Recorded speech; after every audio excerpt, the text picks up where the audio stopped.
मानिए अब अमेरिका के पास किसी भी तरीके का विकल्प नहीं बचा है। अमेरिका अब कुछ ही दिनों में घुटने टेकते हुए नजर आएगा, क्योंकि अब मिडिल ईस्ट से भी अमेरिका को धक्का लगना शुरू हो गया है। जी हाँ दोस्तों, आज के इस रिपोर्ट में आपको बताऊंगी कि कैसे ईरान ने अमेरिका को धूल चटा दिया है। मिडिल ईस्ट भी अब अमेरिका के लिए हाथ खड़े कर दिए हैं। अब कोई मदद, किसी भी तरीके का कोई गुहार अमेरिका का मिडिल ईस्ट के सामने नहीं सुना जा रहा है। दरअसल दोस्तों, खबर यह है कि ईरान ने जितनी तबाही मचाई है इजराइल के ऊपर, अमेरिका के ठिकानों पर, उसको देखते हुए अब कोई भी देश ईरान को अपना, जी हाँ, अब ईरान को अपना दुश्मन नहीं बनाना चाह रहा है। हर कोई ईरान से दोस्ती करना चाह रहा है। हालत ये हो गया है दोस्तों, TV9 की रिपोर्ट की अगर मैं बात करूं तो इराक ने अपना यूएस को एयर स्पेस देने से साफ इनकार कर दिया है। वो इराक जिसके हुक्मरानों को अमेरिका के जरिए क्या किया था, याद है ना दोस्तों, सद्दाम हुसैन के साथ क्या सुलूक किया था, फांसी पर लटकाया गया था, तख्ता पलट किया गया था। वो इराक अब अमेरिका से सीधे तौर पर कह रहा है कि भैया अपना जो यूएस एयर स्पेस है ना, हम इस्तेमाल करने नहीं देंगे, यहां से कट लो, हट लो। सीधे तौर पर आप देख सकते हैं कि इराक का यूएस को एयर स्पेस देने से साफ तौर पर इनकार कर दिया गया है। मनाही कर दी गई है कि अब हम किसी भी तरीके से आपकी कोई भी मदद नहीं करेंगे। इस वक्त की बड़ी खबर, बड़ी जानकारी आपके सामने लाकर रख रही हूं दोस्तों कि अमेरिका के हाथ पांव फूल चुके हैं। अमेरिका अब किसी भी कीमत पर कमजोर जो है वो दिख रहा है। उसकी ताकत का अंदाजा आपको समझ में आ गया होगा कि वो कितना ताकतवर है, कितना वो तीसमार खा है, और उसका सारा अकड़, सारी हेकड़ी जो है एक एक करके निकाल दी गई है। खबरों की बात की जाए दोस्तों तो आपको बड़ी जानकारी एक एक करके देने वाली हूं। सबसे पहले आपको ये खबर बता दूं कि इराक के जरिए सब कुछ, जी हाँ, सब कुछ अमेरिका से छीन लिया गया है। आईडीएफ ने, जी हाँ, आईडीएफ ने शाल-मजाल सीमा पर भारी बमबारी की। आईडीएफ के जरिए भी लगातार निशाना बनाया जा रहा है, लेकिन इसके बावजूद भी ईरान ने साफ कह दिया कि हम 10 साल तक जंग लड़ने को तैयार हैं। जी हाँ, हम 10 साल तक जंग लड़ने को तैयार हैं, हम तो पीछे नहीं हटेंगे, तुमको जो करना है कर लो।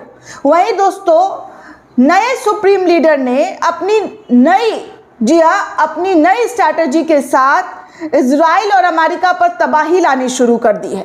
खबरों की बात की जाए दोस्तों तो ईरान का इजराइल पर अब से सबसे बड़ा अटैक किया गया है। ये भी जानकारी निकलकर सामने आ रही है कि ईरान का इजराइल के रिहायशी इलाकों में, जी हाँ, रिहायशी इलाकों में अटैक हुआ है। ईरान का इजराइल पर बड़ा अटैक किया जा रहा है। लगातार कहा जा रहा है कि ईरान जो है किसी भी कीमत पर इजराइल को छोड़ेगा नहीं।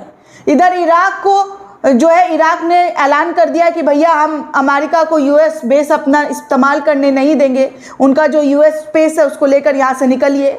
हमले के लिए मदद मांग रहा है, गिड़गिड़ा रहा है अमेरिका कि भैया हमारी मदद करो। लेकिन यहाँ क्या है कि इराक ने भी हाथ खड़े कर लिए और साफ कहा है कि हमारी तरफ से कोई मदद नहीं मिलेगा।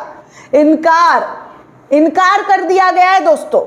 ईरान पर हमले के लिए कैसे अमेरिका दर दर भटक रहा है, कैसे मांग रहा है भीख, वो साफ तौर पर नजर आ रहा है। इन तमाम रिपोर्ट में तो यही दावा किया जा रहा है। वहीं दोस्तों आपको बता दूं कि तल अवीव में भी आज दोपहर में, जी हाँ, तल अवीव में भी आज दोपहर में कई मिसाइल दनादन दागी गई है।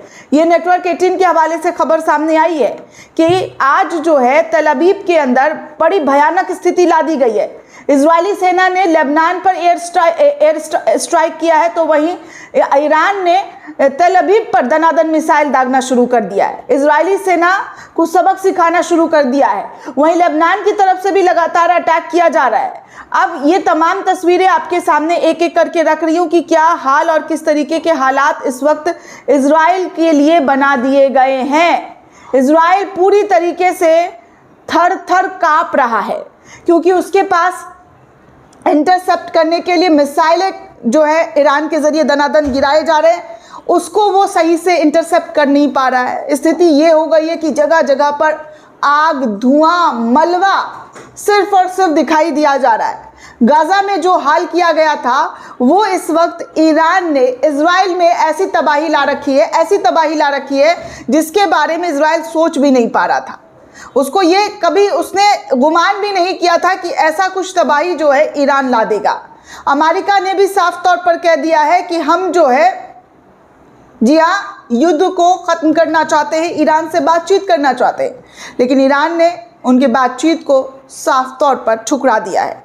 वहीं दोस्तों एक और बड़ी जानकारी जंग के बीच सामने आ रही है कि पुतिन ने ट्रंप से फोन पर बातचीत किया है। जी हाँ, अपने दुश्मनों से फोन मिला रहे हैं ट्रंप महाशय। शांति दूत जो है रूस से मदद मांग रहे हैं, वॉर रुकवाने का प्रस्ताव दे रहे हैं कि भैया वॉर रुकवा दो। खबरों की बात की जाए दोस्तों तो रूसी राष्ट्रपति व्लादिमीर पुतिन और अमेरिका के राष्ट्रपति डोनाल्ड ट्रंप के बीच करीब 1 घंटे की टेलीफोन पर बातचीत की गई है, जिसमें मध्य पूर्व में चल रहे हालात पर विस्तार से चर्चा की गई है। क्रेमलिन के अनुसार इस कॉल की शुरुआत वॉशिंगटन की ओर से की गई है। मतलब सोचिए कि अमेरिका कहां गिड़गिड़ा रहा है। क्रेमलिन के विदेश नीति सलाहकार यूरो उस्कोव ने बताया है कि बातचीत में ईमानदार और प्रोफेशनल रहने की बात की गई है। दोनों नेताओं के विचारों को विशिष्ट रूप से उपयोगी बताने की काम की गई है कि हम जो है सही से बातचीत करने के लिए अब तैयार है। आदान प्रदान करने की बात जो है वो की जा रही है। पुतिन ने ईरान और अमेरिका इजराइल गठबंधन के बीच चल रहे युद्ध को जल्दी समाप्त करने के लिए कई रणनीतिक एवं कूटनीतिक प्रस्ताव भी रखे हैं। ये प्रस्ताव पुतिन की हाल ही के खाड़ी देशों के नेताओं के साथ ईरान के राष्ट्रपति के साथ हुई बातचीत पर आधारित थे।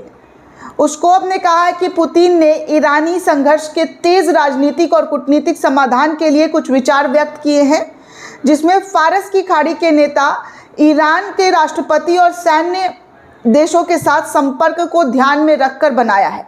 ट्रंप ने अमेरिका इजराइल संयुक्त अभियान के संदर्भ में स्थिति को अपना आकलन साझा करते हुए ये तमाम बातें की है। अब कुल मिलाकर आप समझ सकते हैं कि ट्रंप की क्या हालत जो है इस वक्त ईरान के ज़रिए कर दी गई है। वहीं दोस्तों एक और जानकारी आपके सामने रखूं, मेहर न्यूज़ के हवाले से एक खबर सामने आई है। इस रिपोर्ट में ये कहा जा रहा है कि देखिए ईरान ने ईरान की आर्मी ने ऐलान कर दिया है कि वो और भी खतरनाक हथियार निकाल रहे हैं। मेहर न्यूज़ के हवाले से खबर सामने आई है। आपको मैं ये स्क्रीन पर दिखा दूं कि मेहर न्यूज़ ने इस पूरे खबर को क्या शेयर किया। दरअसल ईरानी सेना ने घोषणा किया है कि उसकी वायुसेना के ड्रोन ने इजरायली जो शासन है, नेतन्याहू का जो शासन है, उसके हाइफा स्थित एक तेल और गैस रिफाइनरी और ईंधन के भंडार की सुविधाओं पर हमला करके उसे ख़त्म करने की कोशिश की है। फुटेज जारी किया गया है। आप साफ तौर पर देख सकते हैं कि क्या और किस तरीके की चीज़ें देखने सुनने को मिल रही है।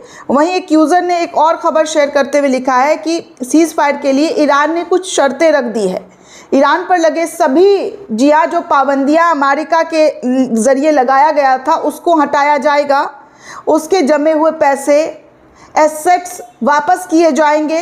ईरान ने अपने देश में यूरेनियम को समृद्ध करने के हक को भी माना जाएगा। इसे थोपे गए युद्ध को जो नुकसान हुआ है उसका मुआवजा भी दिया जाएगा। ऐसा सूत्रों के हवाले से जानकारी सामने आ रही है कि जो ट्रंप प्रस्ताव चाहते हैं, शांति दूत बनना चाहते हैं, उसको लेकर ईरान ने इतने सारे जो है अपने प्रस्ताव अमेरिका के सामने रख दिया। अगर इन तमाम चीज़ों को माना गया तो वो इस युद्ध को, इस जंग को रोक लेंगे। दोस्तों इस पूरे रिपोर्ट को लेकर आप क्या सोचते हैं, आपकी क्या प्रतिक्रिया है, हमें कमेंट करके ज़रूर बताइएगा। साथ ही साथ चैनल को ज़्यादा से ज़्यादा लाइक, शेयर और सब्सक्राइब करना बिल्कुल भी ना भूलें। शुक्रिया दोस्तों, जय हिंद।